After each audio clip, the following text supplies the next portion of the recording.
સ્વામી વિવેકાનંદ છે ને વાંચવાના શોખીન હતા. હવે એક વખત પોતાની રૂમમાં બેઠા હતા અને એની પાસે ટેબલ હતું. ટેબલની ઉપર છે ને પુસ્તકો હતી 8 થી 10.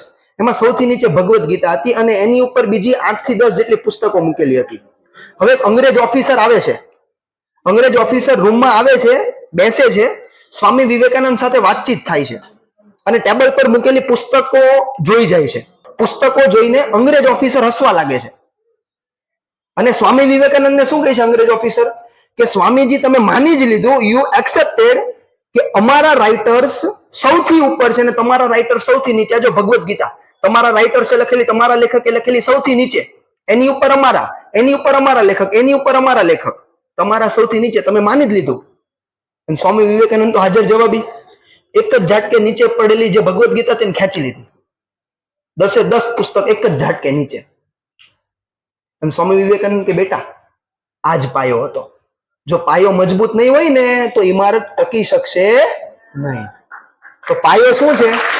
પાયો શું છે આપણી માટે? પાયો શું છે? પાયો આપણા શાસ્ત્રો. ભગવદ્ ગીતા તો એક મેં ઉદાહરણ આપ્યું, પણ જે શાસ્ત્રો છે ને આપણા, એ શાસ્ત્રો પાયો છે.